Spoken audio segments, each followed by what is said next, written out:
Hello, everybody. It's a special crossover event today here on the All City Network. It's the PHNX Coyotes and CHGO Blackhawks crossover show brought to you by the one and only DraftKings Sportsbook app, America's top-rated sportsbook app. Don't forget to hit that like button on this video, subscribe to both podcasts wherever you get your podcasts, and leave us a 5-star review. I'm Leah here in Arizona with Petey and Craig, and in Chicago we have Jay, Mario, and Greg. I was going to say welcome to the show, but it's both our shows. How you guys doing on this Friday? We're doing good. Yeah, it's great to be with you. It's exciting. Hockey is right around the corner, and we're excited, believe it or not. I just want to make one disclaimer before we get into the meat and potatoes of this. For our usual viewing audience, we have a jar here on our desk. It's a fine jar. We are not allowed to say the name of the former general manager. He is he who shall not be named. And anytime one of us says his actual name, we have to throw $1 in the jar. We are waiving that rule for the crossover show because his name is going to come up and it could be very expensive and payday's not for another 5 days. Okay. So that rule is waived. So if you're in the chat and you're one of our CHGO regulars, we're allowed to say it just for the next hour. Yes.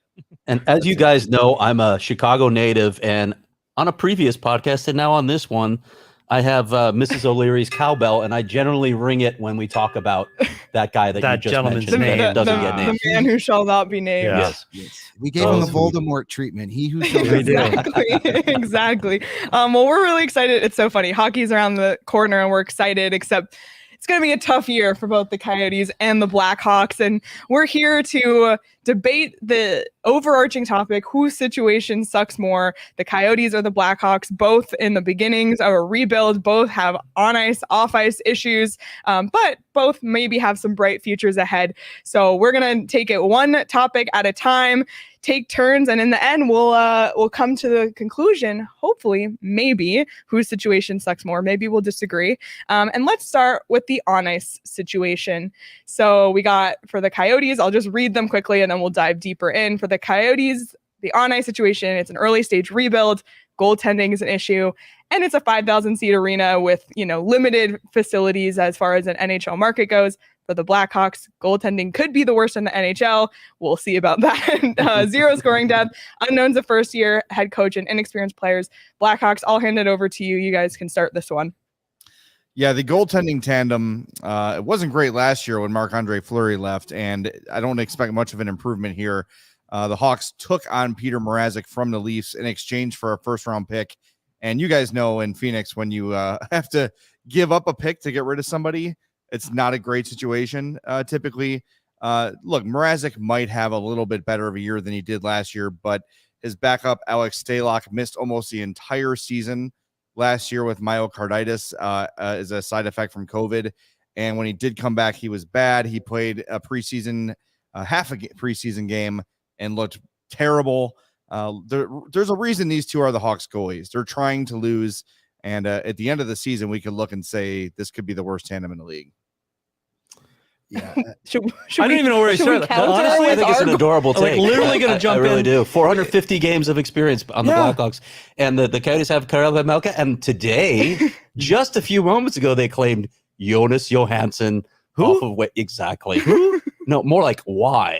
You want to talk about the worst goaltending tandem in the NHL, guys? Seriously? Career Jonas Johansson. Career save percentage of 0.88. That's just that's it. And he might be the better of the two. Oh, sorry. Go ahead, Craig. I mean, Vejmelka showed something last year, but he's still very early in his NHL tenure. I'm not sure the backup situation is any more settled than it was before today dawned, and at least the two guys in Chicago have plenty of NHL experience. Well, I think with goaltending, we also have to worry about the players right in front of them. And I think the new system that the Luke Richardson is implementing is going to be a lot different and hopefully a lot more successful, but it's largely the same defensive group that's coming back for the Blackhawks. And in the last few seasons, playing defense for Chicago has been Optional. It's been a choose your own adventure. 82 games out of the season. So it might be improved, but it also might be just as bad as it was last season. And if that is the case, then yeah, the goaltending issue becomes much worse. All right. Take it away with your second point. Okay. All righty. Well, last year, this team was basically a one-line team. Patrick Kane, Dylan Strome, Alex DeBrincat.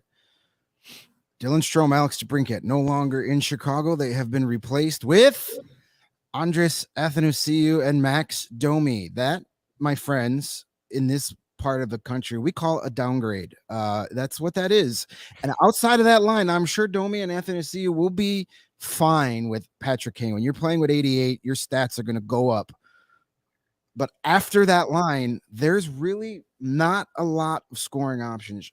Jonathan Toews, I'm not holding my breath for another 20-goal season, maybe. There's Lucas Reichel. He's kind of the wild card here. He's the top prospect. He's going to get a shot. He had a goal in the preseason game the other night in Detroit. He could be that guy, but if he's going to be good, he should probably be playing with Patrick Kane at some point too. Mm-hmm. If you want the best out of Lucas Reichel, put him with Patrick Kane from the start and let him stay there. So yes, we do still, Patrick Kane's still a top 10 player in this league. After that, I don't know where the offense is going to come from. So Jay just talked about the goaltending.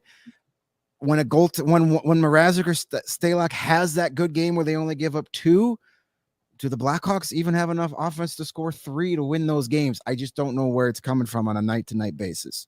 And Greg, when you bring that up, and I don't want to be the bearer of bad news, because you look at last year's points producers in Chicago, like it's not just DeBrincat and Strome that are gone. It's Hagel, it's Kubalik. Like literally anybody can score is now gone. Pretty much.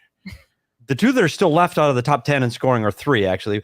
Is Kane going to leave? Like, I don't know. Is that a later topic? Can we talk about Kane? Because you brought him up in scoring. Like, I think from us in Arizona, we go, oh, Patrick Kane, he was electric last year, like nearly 100 points. But is he going to be there? Yeah, I think the problem with looking at depth scoring is that for basically a third of the season, your 4 top options in Athanasiou, Domi, Kane, and Toews all might be gone by March 3rd. So, wow. If that ends up being the case, you're talking about basically a month and a half of who the hell are these guys? Yeah. Because that's how the roster is going to be set up. And I really don't know who could be the top scorer at that point. It might be Seth Jones. That last quarter of the season post trade deadline is where we're going to be able to make up a lot of ground on the Coyotes and make it interesting down the stretch. Because anybody that produces a lick is going to get shipped right out of town as quickly as possible. Yeah, the important thing to keep in mind here is there are very few Blackhawks on this roster that you can envision being Blackhawks after even maybe next year, aside from Lucas Reichel and Jones. And Seth Jones. That's it. Like there is no long-term commitment to anyone contract-wise aside from Jones. That's the one guy right now. Connor Murphy's got 4 years left, but he's a prime trade candidate for a team who's looking to upgrade at the deadline. If you can get a second-round pick for Connor Murphy with all of his back problems, you absolutely do that when you can. They're designed to suck. They're going to suck. And after the March 3rd deadline, it might not just be Kane and Toews and Domi and Athanasiou. It could also be Murphy. It could also be Mrazek. It could also be a number of people left off this team. So it's going to be, come the trade deadline, this is going to be basically Rockford in Chicago. Yeah, it's going to be a big gamble for any team that's buying is going to be like Chicago and Arizona. Let's go through their rosters. Like it's going to be like they're going to decimate both rosters at the trade deadline. Hopefully, like I know that's what we're hoping, because our second point on the on ice situation is the early stage rebuild. And by that, we mean our roster. You talk about being offensively challenged. Oh my goodness! Like, go scoring ahead. Depth? How about scoring? Yeah, like scoring depth, defensive depth. We get in 3 experienced defensemen in Nemeth, Brown, and who am I missing? I'm missing a third. Stetcher. No Norris candidates there. Nice guys, great in the locker room, and good veteran guys that can help these young guys get through the rebuild. When you're looking at building a roster here in Arizona, you're looking for nice guys. That's great. That checks the first box. A couple of veterans that can help these young guys get through this mess that they're going through now. But there's a lot of who?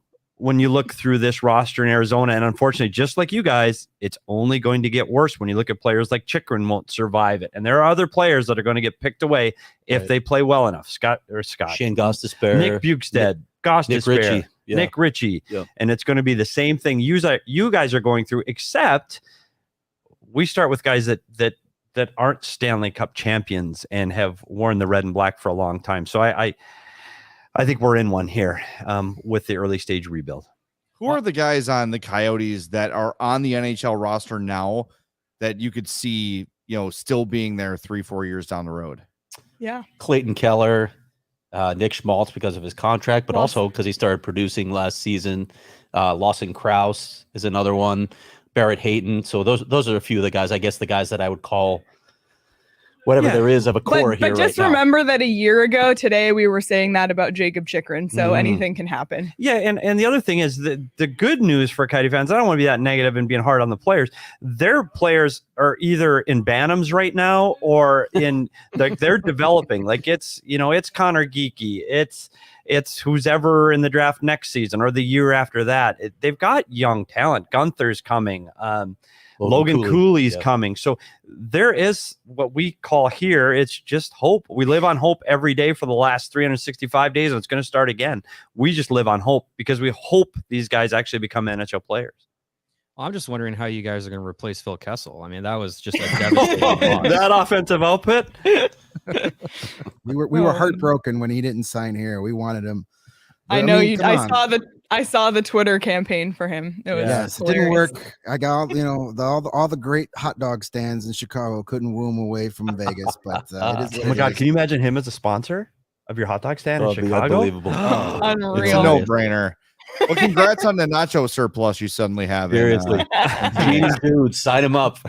Unbelievable. Oh my gosh. Okay, we each have one more on ice point. I'll hand it over to you guys.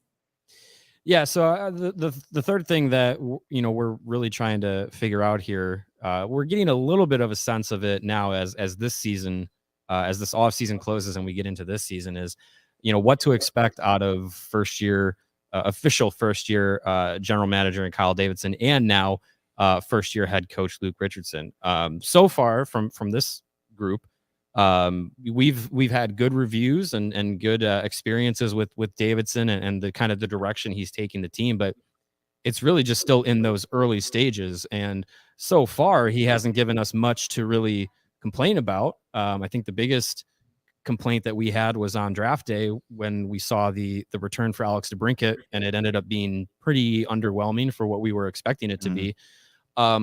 But out of that, we got Kevin Korchinski in the draft, who so far through training camp in the preseason looks pretty nice. So hopefully if he wins a Norris or two, we can forget about Alex DeBrincat, no pressure. And with Luke Richardson, all the indications that we've had from people we've talked to around the league and in Montreal specifically are, positive reviews. Players want to play for him. He has, much more experience, both coaching and playing than the last guy who was a head coach here. So I think it's positive in the direction that it's going, but it's also still just a lot of unknown with how they're going to run the organization, run the locker room. All the talk has been great. Now we just got to see it in practice, and having that unknown of what to expect, obviously early on in a rebuild, is something that it's just it's not solid footing. So and in Chicago, in this market, if you're not on solid footing, you have a lot of questions to answer. So how is Luke approaching that situation? Obviously Andre Tourigny had never coached in the NHL as a head coach anyway before, so in some ways you just take the opportunity that you can get. But knowing what's ahead for the Blackhawks, how is he viewing that? I think so far he's taken it in stride. The questions obviously are there about this being a tank season, but from everything that he's basically been saying is that it's not really the approach of tanking. He wants to win every game that he coaches. Whether or not that's necessarily the direction of the organization is another thing. But he's worried about trying to provide a good locker room culture, a culture that is going to eventually have a lot of winning behind it. And he's really taken to the point of being part of the locker room, not having the separation between players and coaches just having that cohesive unit where everyone kind of feels part of the same team. I think that's a big thing that he's trying to implement, and I think we'll do a lot of good. But again, it's his first opportunity, and he's getting it with a roster that's not really built to compete. He's literally participating in conditioning drills with the players. He joins one of the groups and skates laps with them. And we talked to Tyler Johnson after practice today, and he said, like, just the mood from everybody is so much better than it was a year ago already because the coach is not a complete moron. There's also less drama happening, which we'll get to, of course, off the ice as well. But just the feeling is better. And we were talking about the 2 preseason games the Hawks have played, and they just look like normal games as opposed to the last few years where it's looked like a circus on ice, where it just you put your palms up like, what the hell is going on out there? It just doesn't even look like hockey. With Luke Richardson, if you followed his career, his system's gonna be similar. No nonsense, clean breakouts, zone. For years, the Hawks have been playing this like man plus one thing that simply didn't work. Now it's a more normal situation, and everybody feels better about it. But I think we're defeating our argument of how sucky the Hawks are. So I'm going to shut up for a minute. I think you know what, Jay, that's a good point. Like, it's something that Arizona's been through last year with bringing in Coach Tourigny. Before that, it was Rick Tocchet. If Rick Tocchet would have had to coach this team last year, somebody would have got hurt. Yeah. Like, he would have been so angry. His head would have exploded. He would have exploded, or somebody would have gone through the cement wall. And I think Chicago now, if you can buy in, and I don't think the fans are ready yet. I don't think guys like Kane and Taves are losing sucks. And we're used to it now in Arizona. We've got this down. We know what this is all about. Chicago fans, even with that roster, you go, okay, there's still Seth Jones, there's still Kane, there's still Taves. Maybe we got a chance. And you got a coach that's trying to win and builds a friendly atmosphere where guys like going to the rink.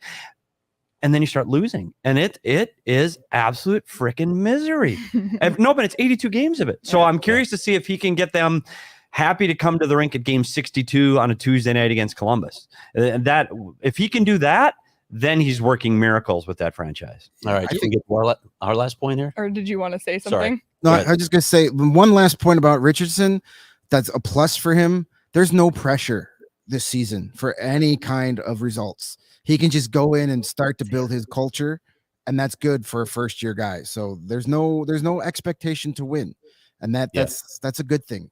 Yeah, that's exactly what Andre had last season, probably again this season, looking at the roster.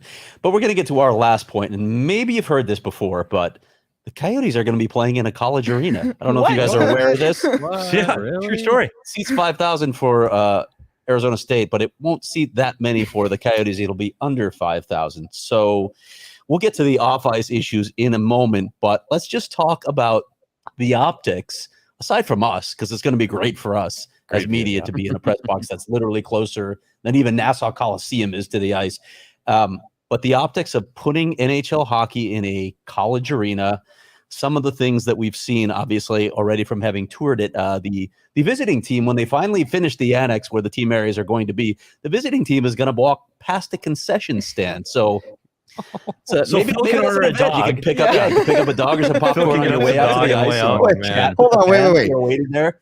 Did you say the visiting team has to walk like through fans to get on the ice? Yeah, through the concourse. I don't know if they're going to put up a barrier, but the last time we were there, there was literally you walk right past the concession stand. It's 20 feet and it's by a concession stand. So if you want to get a little popcorn on the way out to the bench, buddy, money. Just bring your wallet. Thank God Kessel's gone. Oh my God. We said the same thing. In the game. So aside from that, the team areas we've talked about at that arena, they're going to be basically they're outside of it. They had to build an annex. They're going to have to walk outside. You have to walk outside, like outdoors. Which is not a problem most of the time in Arizona. But if there's a dust storm blowing or something, it could be challenging.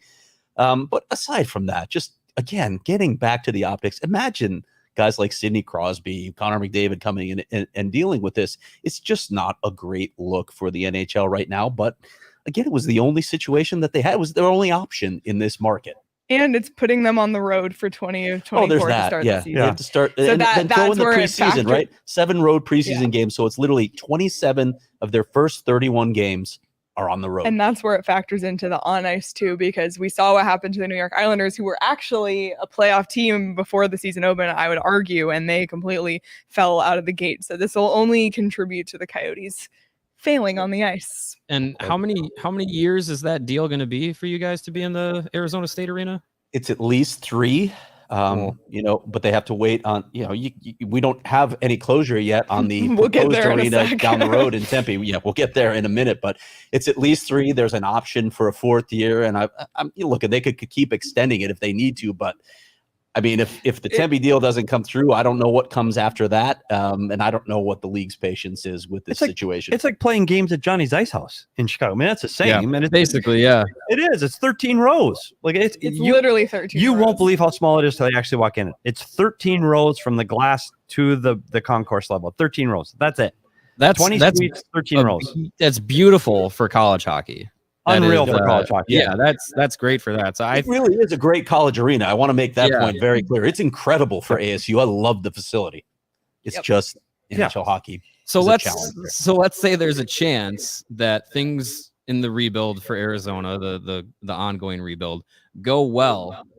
Could there be playoff hockey in a 5,000 less than 5,000 seat arena in Arizona in 3 to 4 years? Yeah, the answer is yes. I mean, Connor Geeky, when Austin Matthews gets signed for that 3rd year and he comes in, you can only play in your hometowns.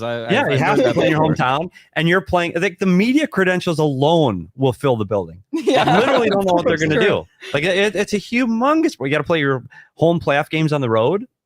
Maybe I don't know what they go to do. Vegas I don't and know. play them. Hopefully everything times out. I don't think it's an issue in the next 3 seasons, but that 4th option Fun year, to talk about though. Yeah, we'll see about that. We'll see what happens. Okay, so that was our on ice issues. We're gonna move into the off ice, but in a moment. But here on the PHNX Coyote Show, once a week we do a pick of the week on a line on the DraftKings Sportsbook app.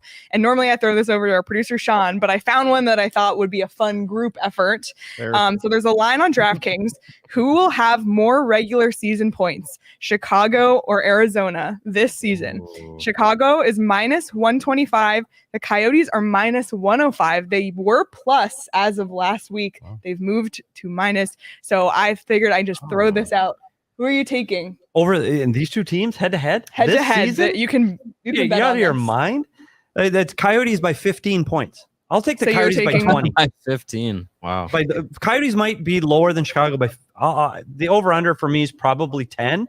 But Chicago beats this team by at least 10 for points. this you take Chicago because the question is who's going to have more points. Yeah, Chicago's Okay. going to have more points than Coyotes by at least 10. At least. How quickly you all forget that in the head-to-head last season when this Blackhawks team was supposed to go into the playoffs, they couldn't beat the Coyotes. I tell you what, those Yotes head to head are tough. They beat the Avs 2 out of 3 too. So That's right. look Yeah, out. the Coyotes are man. great against Your all guys' city. name on the cup too? Got him. You got the popcorn bowl going. Do you agree though, or are you taking Arizona? Isn't this a spoiler alert? If we, It is a spoiler. It is Just points. just points for this Yes, season, not overall, I think overall. Not the overall. I think we all agree the Blackhawks will end up with more points than Okay. the Coyotes. Yeah. My heart wants the Blackhawks to finish with fewer points, but my head says they won't. Okay, fair enough. It all counts the same once it comes to lottery time, and I don't know. I feel like I'm not a tinfoil hat person, but sometimes I am. Yeah, us too. I gotta think if it's 1 and 2, Arizona and Chicago, it's in that lottery time. I don't know if those ping pong balls will be in the favor of the Coyotes. Yeah, There it is. Let's go down that road, Wait. shall we? She's got to finish her job. We can't go down Finish there. her job. My goodness. You finished the Okay, pick of the week first. so our DraftKings pick of the week is in the head-to-head matchup. Chicago will finish with more points than the Coyotes on the DraftKings Sportsbook app. If you want to bet on that or anything else on DraftKings, you can do so. New customers can bet $5 on any NFL team to win and get $200 in free bets if they do. If that's not enough, everyone can boost their winnings with DraftKings stepped-up same-game parlays. Right now, for every leg you add, you can boost your winnings up to 100% with payouts bigger than ever. Why bet on football anywhere else? And to make things even sweeter, you can throw down on stepped-up same-game parlays once per game day all season long. I lost one yesterday, and DraftKings gave me a free bet as a sorry you lost your thing. Sorry. But it's simple. Download the DraftKings Sportsbook. Use promo code PHNX. That's promo code PHNX on DraftKings. Minimum age and eligibility restrictions apply. See the show notes for details. And also, here at PHNX, we have a beer partnership. Petey is drinking. I am drinking. Like it's 2 hours later. There. Yeah, at least it's So it's 1. fine. It's almost 2 p.m. there. It's almost noon here. Can we also flex a little bit that we just had University of Illinois legend Eddie Johnson in the office? So Yeah, he's walking around just here. Throw that out there. No judgment on this panel. Yeah. Hey, I'm going to grab another one while she does the PHNX. Oh my God, you're Can I do literally that? going to leave the set. Why don't you have Sean go get it for you? Can I get another Rattler Red? Just Yes, sir. Chaos produces Let's come this way too. Yeah. yeah. Can The we- Radlon Red Ale. We'll send Money. you a Can we get back to this lottery talk for a minute? No, she's got to finish My working. goodness. Jesus, Quiet, attention, Craig. please. There it is. Quiet, There it is. Here's your please. salary. Craig. Follow the rundown, Craig. Let's Follow go. the rundown, Craig. Goodness. Let's Be a go. professional. All right. Well, we have some pretty Somebody cool. call an Uber for me. We have Jesus Christ. Let's Quiet, go. please. We've got some pretty cool events in the works with our friends at Fort Peak. Stay tuned for more information. Must be 21 or older and enjoy responsibly. Do you want to go down that path or do you want to Am follow? I free to now? Sure. Okay. Sure. We go a quick. Let's side talk note. about the lottery because I've thought about this very much. I'm pretty convinced that these are going to be the two teams at the bottom of the NHL standings. There are a few other teams that could be in the mix. Jan Yannick did Anaheim, probably not the Coyotes a favor, but Anaheim a favor. Trevor They want to Zegras, take yeah. by taking out Trevor Zegras the other Yeah, day. They're still better. But Oops. if these two teams are there, we know what happened the last time the Blackhawks had this opportunity. They got Patrick Kane. And who did the Coyotes get? Kyle Turris. Who? Yeah. Ugh. The Coyotes always end up number 3 in the lottery. So Yeah. my question to you is, with all that has happened off the ice, and this is a nice segue too for what's going to come ahead with the Blackhawks, what are the optics of the Blackhawks winning the lottery after all the mess that they just went through?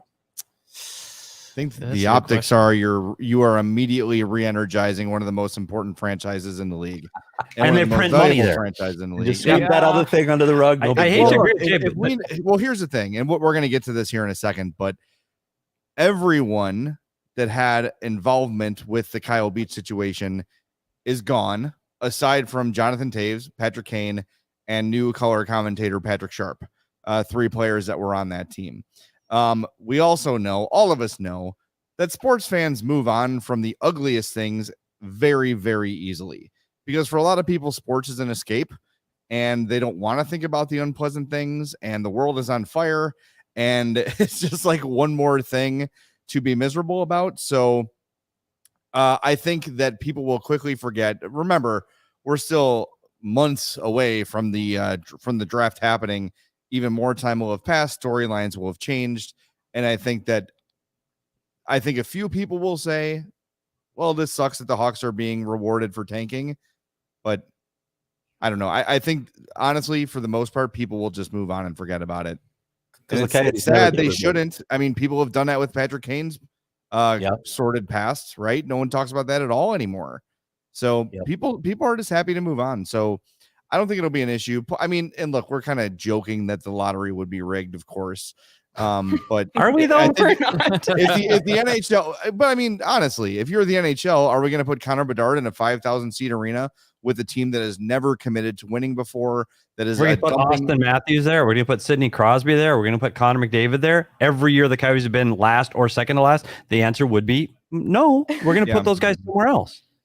I don't know. Conspiracy theorists are Young will have the magnet on the Blackhawks. Mathematically, statistically, to finish and not win the lottery one time for the Coyotes is below 1% right now. That's how badly they've done in this. And do I think conspiracy? Probably not. But do I think if it's Chicago and Arizona for Bedard, there is absolutely no doubt in my mind, none right now, where that lottery ball's falling, and it's going to fall in Chicago's Hello, favor. Adam Period. Fantilli from the Chicago Steel. Okay. Exactly. Sorry. All right. Well, let's No, it's dive- not sorry. You'd be great. You guys get Bedard and start. All the players would love it. Let's get the revenue sharing going. We need that franchise to be in first place. True. That's Yep. a good. Sorry, And not then sorry. Austin Matthews will be really excited about playing with Connor Bedard on his wing. Boom. Oh my God. We're in Chicago. Yeah, why not?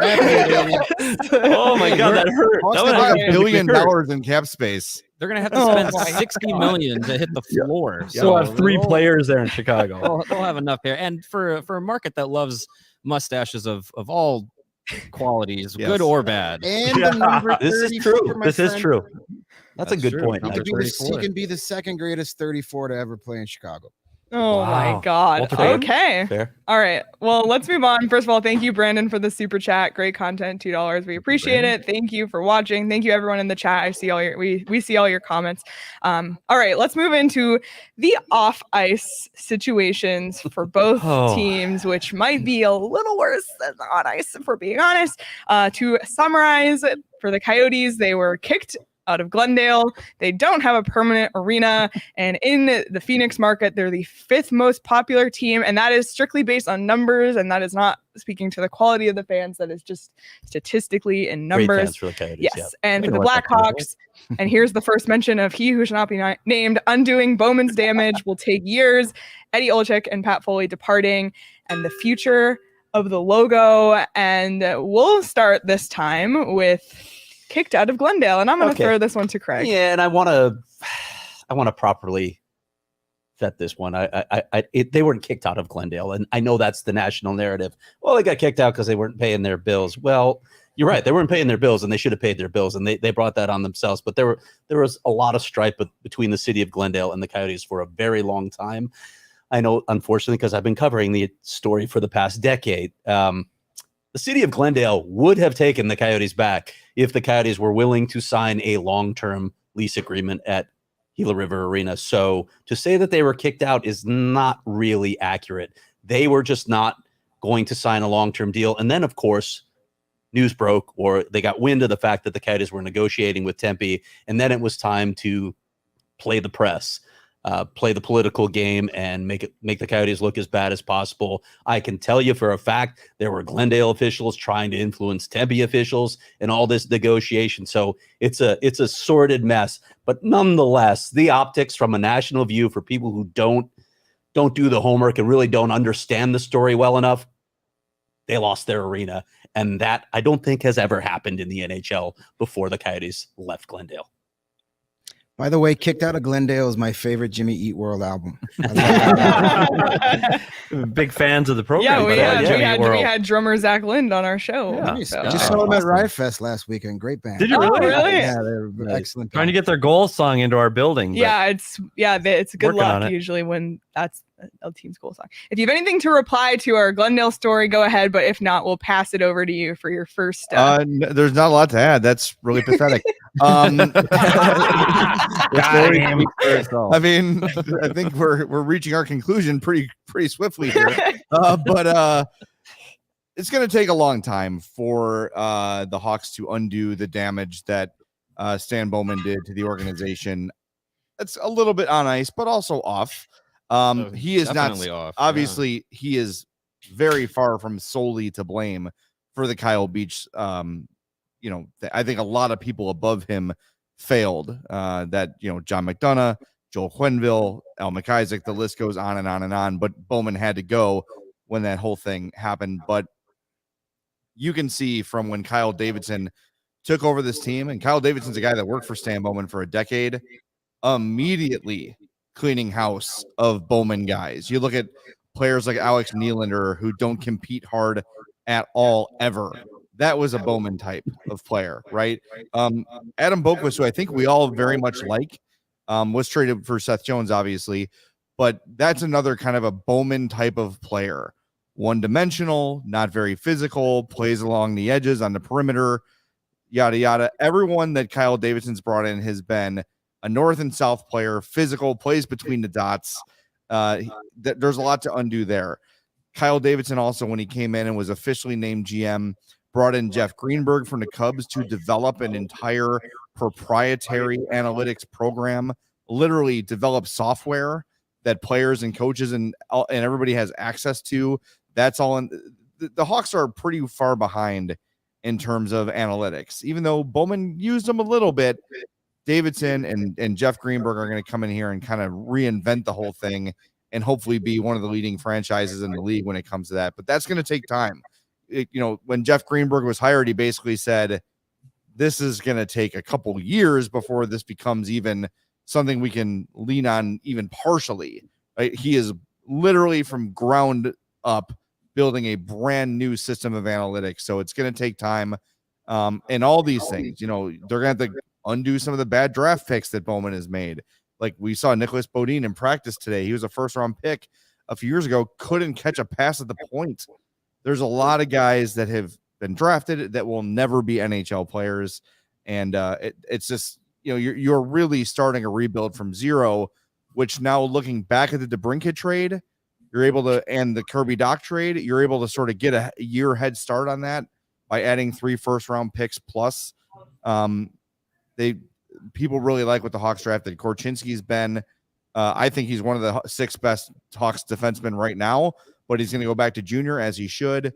Frank Nazar is going to go on to star at Michigan next year, and Sam Renzel's more of a project. But you went from 0 first-round picks to 3, getting a year head start on the rebuild. But it's just going to take 3-4 years before you can even start to see, okay, this team might start sniffing or competing for playoff spots. Now, if they get Bedard, probably cut a year off of that, right? Because then you can probably justify going and spending a lot of money on a top free agent, Austin Matthews, and whoever else might be available. But it all this year is so crucial, which is why I've sort of said to the guys, like, I don't think the Hawks are bad enough to be where they want to be. You bet your beard on it. I did bet my beard on it. If they finish, if they don't have one of the 3 worst records, yes, I will keep my beard's gone. Yeah, so the Hawks have to have one of the 3 worst records. If that happens, I will shave my beard. I don't believe that's going to happen. Wow. Okay. All right. Well, we'll remember that. Can I ask a follow-up question on Voldemort? Sure. Voldemort. I have often wondered this, and I want to get your thoughts. Do the Hawks win additional cups if Voldemort had any clue how to manage the salary cap? Yes. Yeah, here's what I'll say. Stan Bowman did not do a terrible job at first as GM. Juggling the cap was difficult. You had a lot of guys earning a lot of money that had to get paid, but the Bowman special was, we're going to give you all the money, we're going to give you all the years, and we're going to give you a complete no movement clause to everybody. So he really kind of signed himself into a corner here. You look at teams like Pittsburgh and Boston who have been able to maintain their competitiveness. It's because their star players signed for maybe $1.5 million or $2 million under market value. No Hawks players did that. Nor they shouldn't be expected to, by the way, get paid what you're worth, right? But Bowman never got a hometown discount, so that really put them in a bad spot. But with that in mind, he did keep them competitive for a while. It's when he signed Brent Seabrook. That was the beginning of the end. That is when he lost his damn fool mind. I don't know if he got hit his head on a cabinet or something, and the marbles got loose. But from that moment on, it was all downhill for Stan Bowman, and he never really bounced back from that. And if there's not, I'm not even going to say it. I'm just glad that he's gone. Let's just put it that way. You talk about the off-ice stuff, Jay. Has some of that started to heal? Has the outreach to the community? Have they done a better job in community relations and shaking hands? And have they done better and started to get over that hump?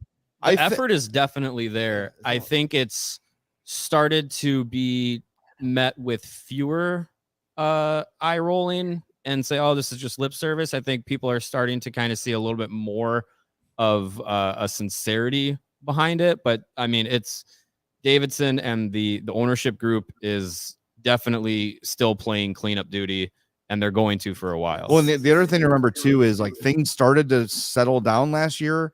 Then they had a town hall meeting with Danny Wirtz and Rocky Wirtz and Jamie Faulkner, and things were going great. And then they were asked very fairly about Kyle Beach. Danny Wirtz had an answer prepared and has been very sincere about the whole thing ever since.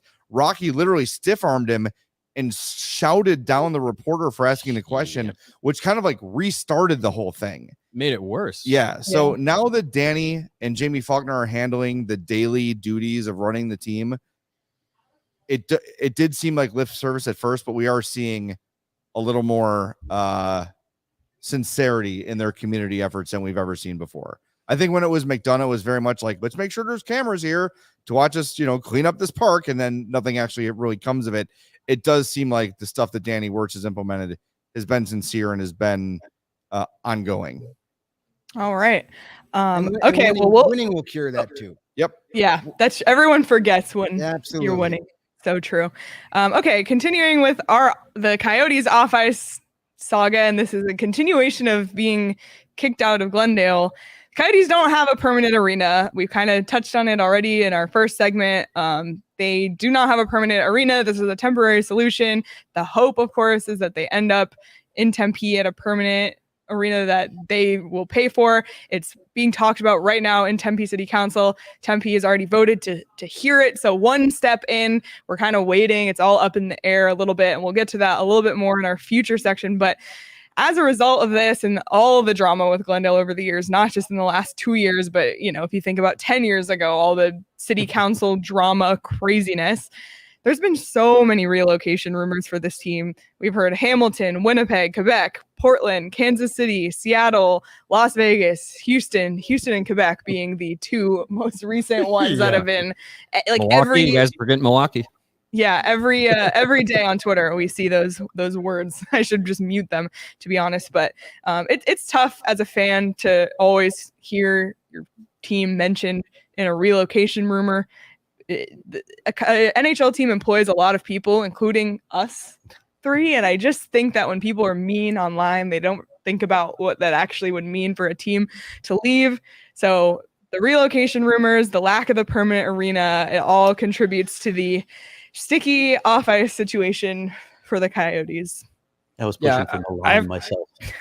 I absolutely have to commend you guys for covering not only the Coyotes, but also the city council meetings, because I'm sure that's not something that you ever signed up to do. Nope. I did one city council meeting when I was in college, and that was one too many to sit through. So props to you guys for having to go through that for not just once, but many, many, many times. Yeah, the open mic portion is my favorite. Oh, God. Anybody can get up and speak their mind. But that brings up a point, though. And anytime anything happens in Arizona, anything with the Coyotes, Ottawa, Toronto, well, move the damn team. Move the team. Something bad happens in Chicago, they don't go, wow, let's move Chicago. Let's move them to Portland. Like, it's not part of your universe, not part of your drama ever. No matter how bad it gets, they ain't moving the team out of Chicago. But I will say this, though. The Hawks have a history of trying to win. The Coyotes have never, honestly, like, their best players are always traded. They never have sustained success. And yeah, you're right about some of the unfortunate draft things that have happened to the Coyotes, and that's legit. But like, maybe, just maybe, if we're talking draft conspiracy, if the organization is better, the league's more willing to give a Connor McDavid to Phoenix. I don't think it has anything to do with the climate or the geography. I think it has to do with the organization itself. And let's be honest, the Coyotes are not a strong organization. Yes, the Hawks have a ton of blood and dirt on their hands, but overall it makes money for the league. They try to be competitive most of the time. And look, how many times have they been hit for like cap penalties for paying too many people? If Arizona would do that and pay their star players and sign free agents and do all those things, maybe the city would be more welcome to pay for an arena. Or it all goes together. The Coyotes only get penalized for cheating at the draft combine. Yeah, right. Yeah. Oh man. Okay. But well, I think it all runs together, right? Like if the Coyotes were a successful business and helping the league make money instead of being a headache for the league, then things would probably be a little more smooth for them. And you'd also have more cooperation from the city council people saying, hey, the Coyotes are great. They're in the playoffs every year. They're bringing great sports to a town that typically doesn't have it. Let's help them out and let's give them what they want. Instead, they say, well, Marian Hossa and Pavel Datsyuk and Chris Pronger are all Coyotes who have never worn the jersey. Like, what are we doing here? Well, it all goes back. It all goes back to the decision to move to Glendale. 100%. When they were downtown, they were successful. They drew well. And they had star players, and they made the playoffs. Yes. And they were finished first in their division. Scottsdale, so they made Steve Ellman. It's the curse of Steve Ellman. Made the decision to move west to Glendale, way away from the population base, and the fan base, the wealth base, and the fan base. And it has been a curse ever since they've been out there. And it's been a revolving door of owners too. And it's the next guy to bail out. The next guy is going to bail out. The next guy is going to bail out. There's no consistency. There's no financial stability. And it all stems from moving the team to the West Valley. Sorry, period. Okay, I want to hear your other off-ice situations to make me feel better about the Coyotes for a sec.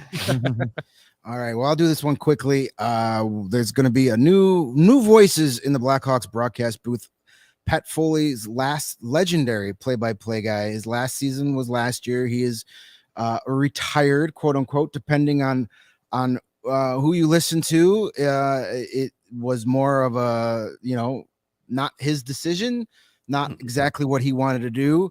And last year we had to endure a tryout, season-long tryout, revolving door of play-by-play color guys. It just got too just convoluted, and just everybody started to sound the same. There was never any chemistry.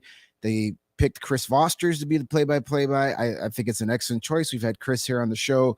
Great guy, great broadcaster. I think he's going to grow into this job. He's in a position I wouldn't wish on my worst enemy, trying to replace a legend. Pat Foley's been the voice of the Blackhawks my entire life. And then, they're like, okay, Vosters, he'll do good because he's going to have Eddie Olczyk there to help him, and they're going to build some chemistry. And it's going to be really good.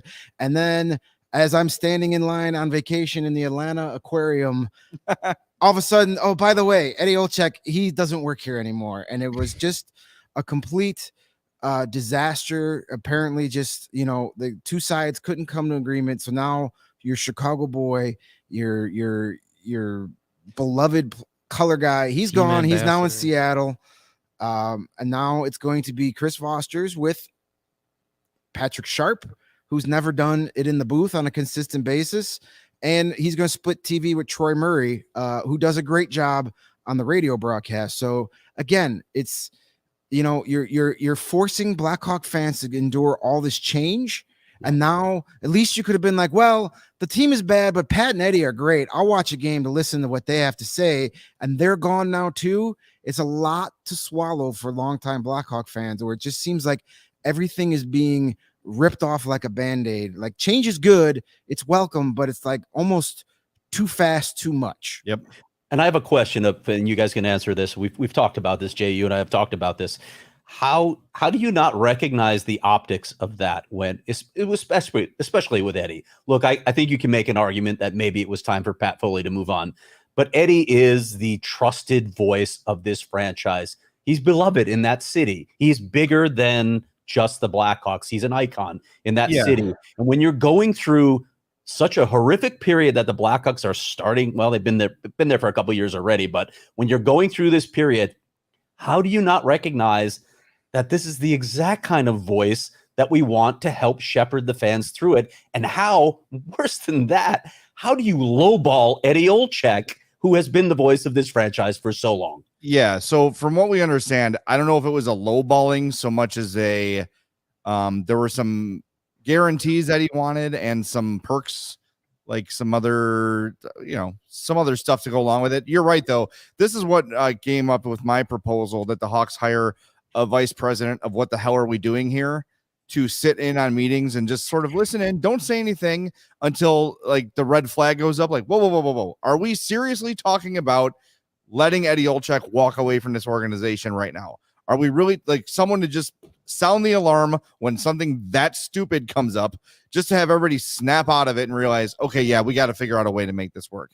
It's a disaster. The Eddie Olczyk thing is probably more painful than like the Brinkett thing or whatever else, because you're right. You needed that guy to be the voice of the rebuild and assure fans, listen, I know this is painful, but here are some positives to watch during the game, right? Look at this play that Kevin Korchinski made. Look at this goal that Lucas Reichel scored. This is what this is all about, right? And teach people how to watch the game. People here love Patrick Sharp, but Patrick Sharp isn't going to be the voice of reason for fans because he's just learning to do the job himself. Eddie Olczyk can do it in his sleep, right? So that to me was the biggest misstep of the offseason, is letting Olczyk go. It was a franchise that could not afford to make any more PR blunders, and then they just screwed the pooch on that one. Yeah, definitely. Okay. They're always getting screwed. Just to wrap up this segment, we'll go quickly, and then you guys, before we move to our future segment, the last point for the Coyotes off the ice is they're the fifth team in popularity in the Valley. The Suns, Cardinals, D-backs, ASU all are ahead of the Coyotes, which is unfortunate. A lot of it has to do with the fact the Coyotes have only been around here for 26 years. The Blackhawks have been around for almost 100 years. Almost 100. The Coyotes haven't won. They have And the three Coyotes, playoff series yeah, wins. the Coyotes haven't won, so it takes a long time to build a fan base. Some of the teams have been around longer. A lot of hockey is new to a lot of people in Arizona. There definitely is a young, growing hockey fan base here, but the reality is they are the 5th team in popularity in the Valley. Doesn't say anything about the quality of the fans. I think Coyotes fans are some of the most passionate fans in the Valley, in the NHL, but that's just the reality here in Arizona. Well, I think we can kind of, have a familiar feeling of being the 5th team in the market. Yeah. Because the Chicago is a Bears town, 24/7, 365. You will always be able to talk to someone about the Bears at the bar, at the barbershop. Listen on the radio. Bears all the time. Even baseball in Chicago can be and usually is year round with the Cubs, White Sox. And from time to time, you might not, hear about the Blackhawks at all unless they're winning.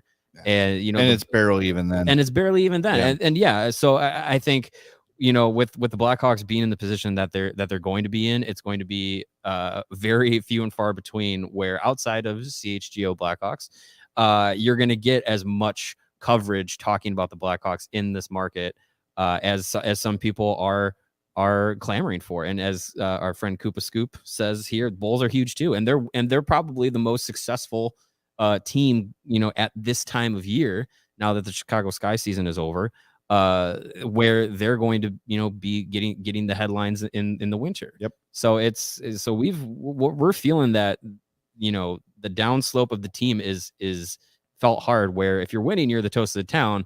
If you're losing, you're irrelevant. Right. with Chicago. So I know we're it's coming from a team that's recently won 3 Stanley Cups. It's oh yes, Crimea River. I understand that, but it is a similar situation where without success, there's not the hold of the market that you'd think. Yep. All right. Well, last point for you, the future of the logo. Yeah.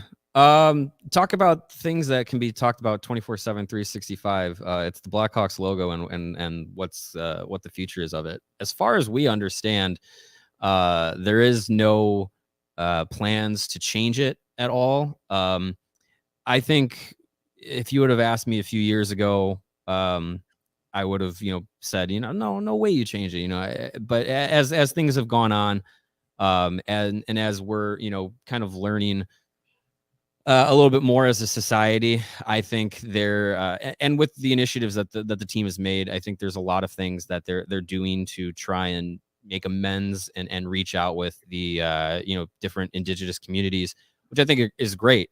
But I think at some point in my lifetime, it has softened on me. Like, yeah, logo's probably going to change at some point.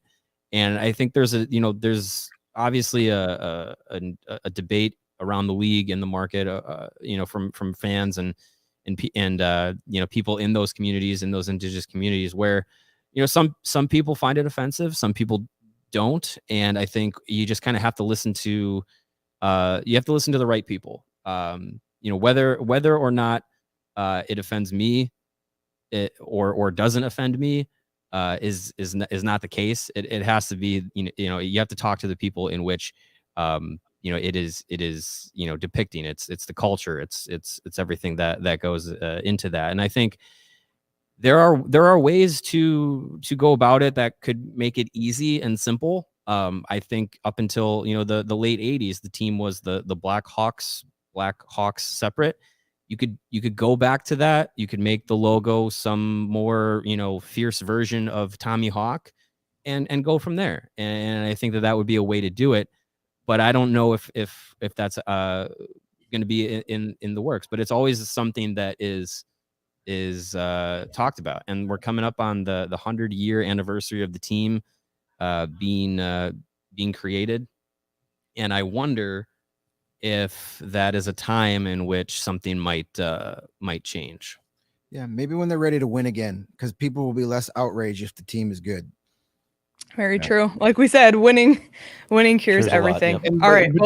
Yeah.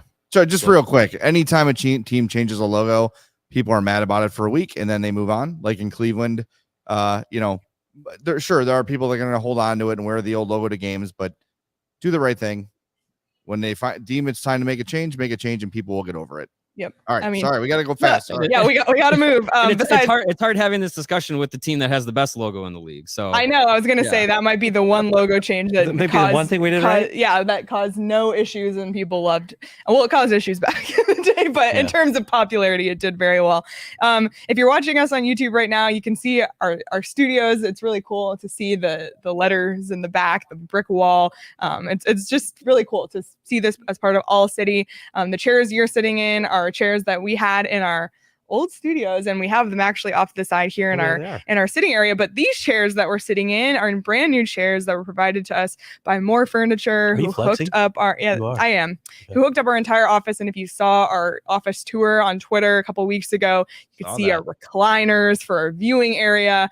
We're very spoiled here. We are very jealous of your office when CHGO launched, but now we feel a little bit better because More Furniture hooked us up. And if anyone in Arizona wants to check out their furniture fall sale, you can do so at morefurniture.com. Okay, moving into our final segment, the future. This is a little bit more hopeful for the Coyotes. They have top prospects, Logan Cooley, Dylan Guenther, Connor Geeky. They have 22 total picks in the 2023 and 2024 drafts, and hopefully, fingers crossed, a new arena on the horizon for Chicago, an impressive 2022 draft class, 2 first-round picks in the next 2 drafts, 6 in the first 3 rounds of 2023, and optimism about Davidson and Richardson. We'll start, and I'm just going to combine them all. Yeah, we'll go quickly here because we got to wrap up a little bit. We got a show coming in right after us. Finally, some prospects to be excited about here for Arizona: Dylan Guenther, Logan Cooley, Connor Geeky, who I mentioned. That's just the 3 that top the list, but there's a ton more. And then just the hope of the future: 22 picks in 23 and 24. Mm-hmm. I'm sure some of those will get traded away. Bill Armstrong likes to, spread out the draft picks over the years, and this more is acquired. Yeah, and this is something we didn't see, especially, and we just talked about this on a show earlier this week, but when the Coyotes traded for Taylor Hall, they gave up that first-round pick. Then they got penalized and had first-round picks taken away. So it kind of went from that feeling of having an empty cupboard to having the cupboard full. And when you're building toward a future, the draft is one of the ways to do it. So lots of hope there with that. And then as for the arena, I mean, I think that would be the thing that would quiet the relocation and we'll rumors. Know by the end of the year. We'll know by the end of the year. It'll give this franchise the legitimacy. I feel like that it's just for the national perspective. We've always felt that it's a legitimate franchise, but having a new arena, and if you've seen the videos and the layouts for the TED, it's amazing. So hopefully that happens. I don't know if you two have anything to add to. We get a franchise reset. If all this happens, new players, new draft picks, new arena, it's a franchise restart. 25 years in the making. All right, I'll do the same for our final picks too. So far, so good on the 2022 draft class. Kevin Korchinski has looked awesome for the Blackhawks. He's going to go back to Seattle and play juniors for at least another year. But he looks great. Frank Nazar is going to do big things in Michigan this year. Samuel Savoie, who was a 3rd-round pick, has already turned some heads. Knew he was going to be the 3rd one during prospects camp and development camp. We look like we have Andrew Shaw 2.0 coming through the pipeline here pretty soon. The 2 first-round picks each of the next 2 seasons. Next year is being especially important with the 2023 draft being so loaded. And again, 6 picks in the first 3 rounds next year. And so far with Davidson and Richardson, aside from the DeBrincat trade, it's been pretty much 100% positive. People have liked the moves they've made. They've made sense. Richardson really seems to have the respect in the ear of the locker room. The team looks better on the ice in the 2 preseason games than they looked all year last year. And just talking to some of the veteran players, like I mentioned, Tyler Johnson, Connor Murphy, Jonathan Toews, Patrick Kane, have all talked about the simplicity of the system and being able to just play and react as they're used to. So optimism abound for the Blackhawks as we look into the future. All right. Well, that was hopeful. It leaves me on a hopeful note until we get into our final quick debate at the end, whose situation is really worse, which I already know what you guys are going to say. But are you guys going to get out to any Blackhawks games this year, even though it's maybe not going to be the greatest year? We're gonna be at Most of least 41 home games. That's Yep. Wow. Can you get tickets? We'll be there. Oh Yeah. yeah. Where are you getting your tickets? Where are you getting your we- tickets? If, Oh. if you're not as lucky as us to get the press credentials, you can head over to our friends at Game Time. That is the best secondary ticket site to go to. Scroll down on our YouTube feed right here and click the link right there in the description, or if you're listening to the audio version, it's in the description as well. You're going to find some amazing deals on Blackhawk tickets. My advice to all Blackhawk fans this season: pick the games you want to go to, wait to the day of, maybe an hour before puck drop, and you're going to get tickets, true. the best seats in the arena for prices that will blow your mind. So go check out our friends over at Game Time. Absolutely. Yeah. And we've said the same for the Coyotes. It's hard, the prices are higher than people are used to for this arena, but you're not going to find anything cheaper than on Game Time. So like they said, check out the link in the description. It's seriously the best way to go. Honestly, Coyotes fans might think about flying to Chicago and buying tickets on Game Time, and maybe that'll be it. Probably be tickets available. I've got couch space for sale. Perfect. cheaper than Airbnb. I'm in. I'll do it. You can stay on my couch for a large pizza. Perfect. All right. Deal. Perfect. And I know you guys have something you want to tell everyone about as well. Yeah. The weather here in Chicago is holding out for the next couple of days at least. Enough time to get out to the golf course for the final time if you're like me, or if you're like the crazies that like to golf into October and November when it's 30 degrees. You can do that as well. But you're going to be looking great with some apparel from Pins and Aces. They are the official golf apparel partner of CHGO and also the presenting sponsor for the Big Drive Energy podcast on the All City Network. You got to check them out at pinsandaces.com. They're a family-owned golf apparel business making different polos, hats, golf bags, even one with a beer sleeve that can fit up to 7 of your favorite beers out there on the course. Keeps them cold the entire round, which is perfect when you're at hole 15 shooting 100 and the drink cart hasn't been around in a long time. So check out pinsandaces.com. Use the code CHGO and you'll receive 15% off of your first order and get free shipping. Again, that's pinsandaces.com, promo code CHGO. And for all the Chicago residents that head to Arizona for the winter, you can definitely golf year round there. Looking good in your Pins and Aces gear. Yep. And one thing Definitely. before we wrap up for our Chicago audience, if you're heading up to Milwaukee for the home and home series, or the home away from home game on yes. Sunday, the three of us will be out in the Deer District before the game. Nice. Come say hello, and we'll see you there. I have one quick question. Somebody in the comments said that there's going to be a big night for Marian Hossa night. Is that here in Tempe or is that in Chicago? It's Coyotes unfortunately not against the Coyotes. I was- I thought it was going to be. I was bummed when they picked that game. It's is it against, November 21st against the Pittsburgh? Pittsburgh Penguins. Yes, Oh. the game, one of his Man. former the teams. team he played another for former 2 team. weeks. Yeah. I was bummed when it wasn't against the Coyotes, so all his former Coyote teammates couldn't show up. And So many memories together. So many memories here in we could have Arizona. had Pavel Datsuk and Chris Pronger and Dave Bowler. Yeah, and you all can come there, down for but- the Legends game at some point. and you Yeah. can see all Yeah, Yeah, that when you guys stuff. get an outdoor game, he can shoot and he can skate, and you guys are gonna have the greatest alumni team. That's Literally. unreal. If Wayne the Blues Gretzky can would have dress to count. Gretzky and Brodeur for an Yeah. alumni game, there's no reason you Exactly. guys can't have all those. Just guys. have Gretzky Exactly. come back and coach it.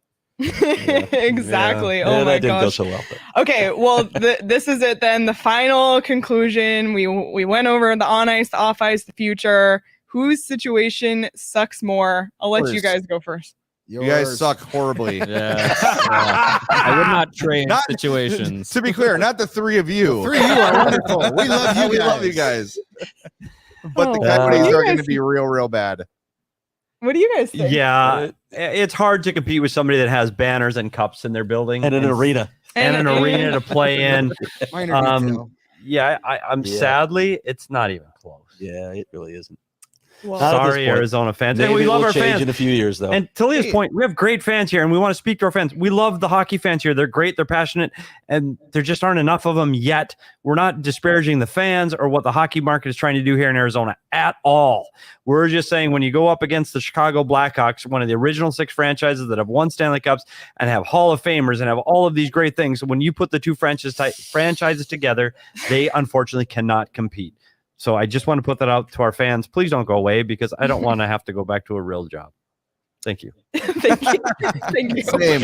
I think we can all lament in that Yes, statement right yes. there. Yes. Oh man. Well, this has been so much fun. We'll hopefully have to do it again soon. Hopefully you guys get January out here. 6th. Is it here or there? In Chicago. We'll see you January guys 6th. in Ooh. March with our depleted roster. Yes, there's actually a road trip to Hawks where they play Arizona and Colorado back to back. So we might have to do the Oh, Oh, an we all do it all city- in an all Denver, city- DNVR road Yeah, trip. we'll get the RV gassed up. We'll get out there. I love it. And we'll do it in comfortable is that studio. couch, by the way? We'll bring the beer. Yeah, we'll provide the Four Yeah, we Peaks beer. We got to stock. Sounds Yeah. good. All right. Okay, well, guys. we're looking forward to chatting with you more. Everybody, please, please, please, you can follow all of us on social media, PHNX_Coyotes on Twitter, CHGO_Blackhawks on Twitter. Is there anything else you want to plug quickly before we head out? No, that's it. Post game No. show tomorrow. Yep. Post-game Post-game show. All Hawks are right. going to go 2-1 on the preseason. Let's go. Ooh, the Coyotes have Let's 0 go. wins in the preseason. Yeah, we're trying to go for that goose egg. Yeah, man. And yeah, follow and subscribe to CHGO Sports on social media. Tons of great Chicago coverage if you're a Chicago sports fan in any way. And same here for Arizona. We cover all the Arizona sports team, PHNX Sports, wherever you get any sort of social media. This has been so much fun. Thank you, everybody in the comments for watching, everybody listening later on. Thank you, CHGO Blackhawks. Thank you, PHNX Coyotes. It's been a blast. Everyone, enjoy your weekend and have a great rest of your Friday.